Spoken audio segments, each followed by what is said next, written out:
You're welcome to another video, and I hope you are doing wonderful today. First of all, we are coming up to 1,000 subscribers, and I realized that a lot of you have not subscribed. It would be really great if you could help us reach that mark. So kindly subscribe and hit that bell icon because it goes a long way to help. And also, thank you for taking the time to watch this. And if this is your first time, you're welcome to my channel.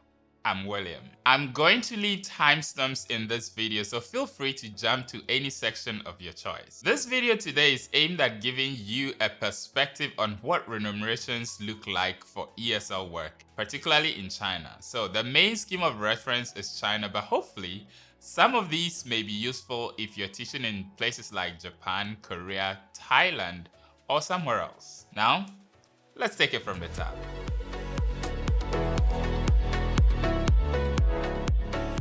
Most contracts for ESL work are negotiated on a yearly basis. So whether you are beginning or continuing, the most significant part of your contract is actually the salary. Why? Because at the end of the day, the money is what matters most. And usually if you do too much for very little, you'll beat yourself up about it until the next salary negotiation. I've been there. And if you do too little for a lot of money too, you'll be looking over your shoulders wondering when your boss is going to come calling. So what you truly want is, and which is what I usually look out for, is a balance. Good remuneration for good work done. Although you need to understand that ultimately, when you're given $1, you'll be expected to do $2 worth of work for it. And that is just normal. Basically, what I'm saying is that you always have to do more work than you're paid for. So, we want to make sure we are in that sweet spot where we have no regrets at all. Now, I'm going to talk about 4 things that will affect your salary as an ESL teacher. And the first is whether you're an English native speaker or not. So, this particular line is drawn out clearly during the job posting. I'll briefly explain what this means, but I've actually done another video explaining this in detail, and I'll leave the link down below or above here somewhere, so you can feel free to check that out.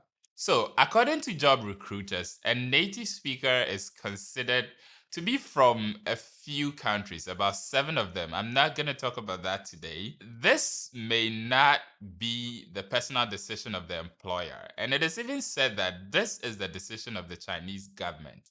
But I'm not sure, as I haven't even seen any documentation myself. So please do not quote me on this one. Most job ads actually specify, making no qualms at all, that native speakers only. There are a few that will also accept non-natives, but there's a clear distinction, which is mostly salary dependent.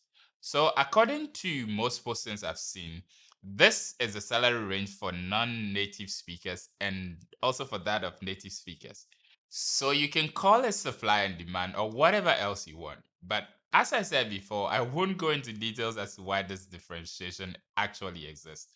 But just know that it exists.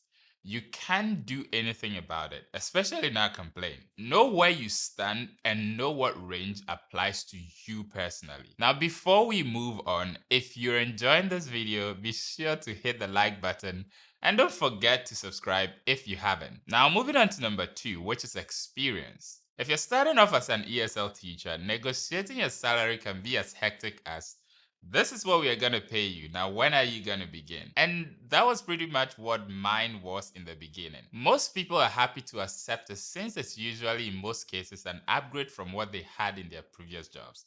And also because they have no experience at this point. So there isn't a complex thought process in the beginning for most inexperienced teachers. Not that they are beggars, but it's really a beggars can be choosers kind of situation here.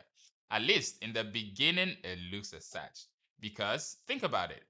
What exactly are you going to use as an anchor point for your negotiation? I'd say just take it if it falls in a good range as stated in my first point above. If it's at the low end even, don't worry about it. It gets better with time. If you're an experienced teacher too, you've probably gone through this process a couple of times. So if you're in a dilemma though and you are looking for a second thought or opinion, this is what I have for you. You should know you should know that the law of exchange states that your returns are directly proportional to the service you provide. So you have the right to stand up for what you deserve. And I've done that before, trust me.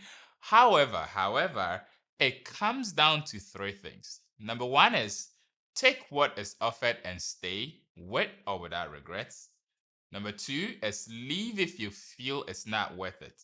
And also go on with or without regrets again. Or the last one is you can keep negotiating till you hit the sweet spot. Whatever way you lean, just know that in this life, there are really no solutions. There are only trade offs. So sometimes you have to give something up in this negotiation and you will get something else back in the next year during a negotiation. That's just how it works sometimes. In another universe, that's actually called goodwill.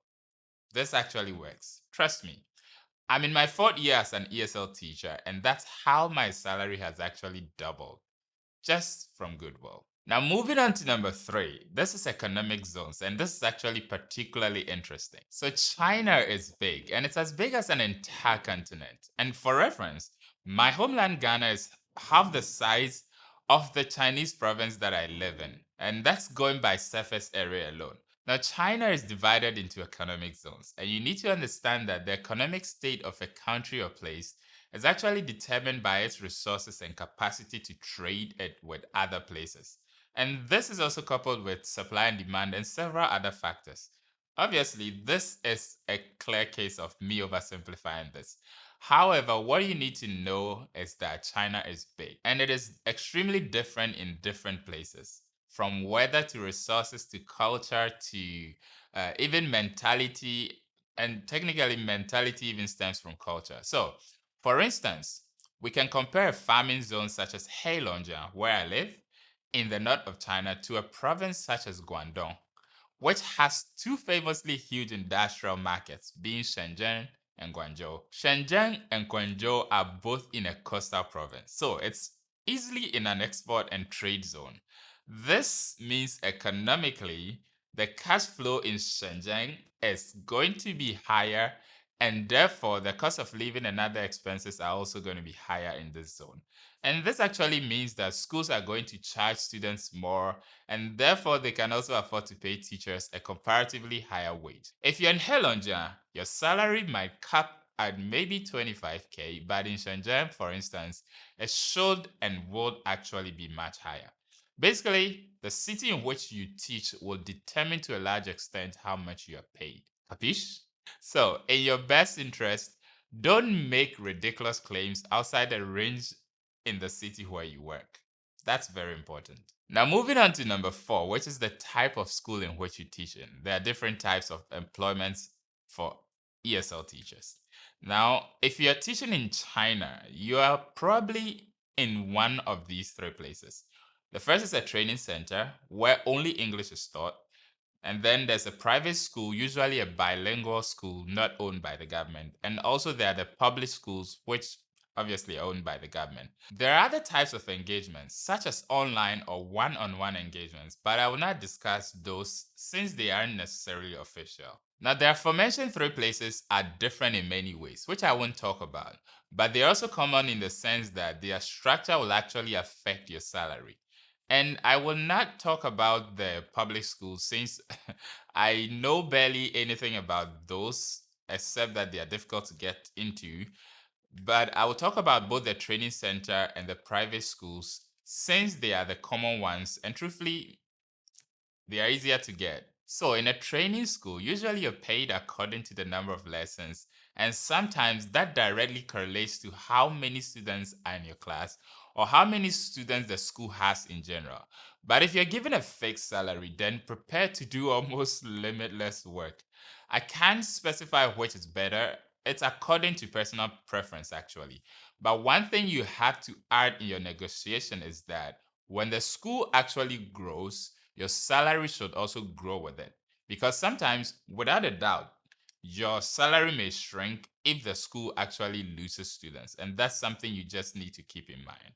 And in a private bilingual school, your boss is the boss. Do you understand what I mean? You don't understand? Okay, I'll explain. You'll be hired and given a work schedule and working hours. When there's more work, you just have to do the more work. When there's times when your schedule has to change, it will change. And usually more work will come before more salary. And that is usually 1 year after your negotiation. The difference sometimes between the training center and also the private school is that with the training center, sometimes you have the opportunity to negotiate as the school changes and as more students are being added to your class and all that. But with the private school, it's fixed. Once it hasn't been a year, you can't renegotiate your salary. In most cases, that's what it is. Now, in summary, these are the factors that affect your salary. My advice is say, don't be very rigid in your negotiation because this actually creates tension that can affect your work. Try not to make it a yes or no discussion. Rather, you can talk about the exchange of value. What you can do is decide for yourself what you can let go of or trade in for goodwill or other benefits.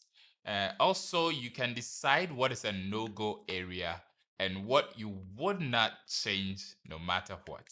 For instance, in my case, I teach VIP lessons in conjunction with the school using my free time. And sometimes during a negotiation,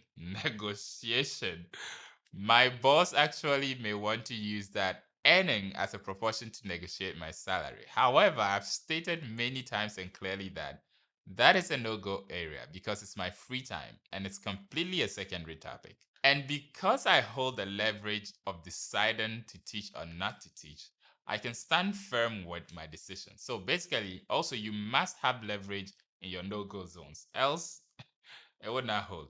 So the ball is in your court now. I wish you the best. In an upcoming video, I'm going to discuss what the content of your contract should be, such as some benefits you are entitled to and some of the responsibilities you should also look out for. Now, thank you very much for watching this one. You can check out my playlist on teaching games, which I'll leave down below. I'll see you in the next one. Goodbye.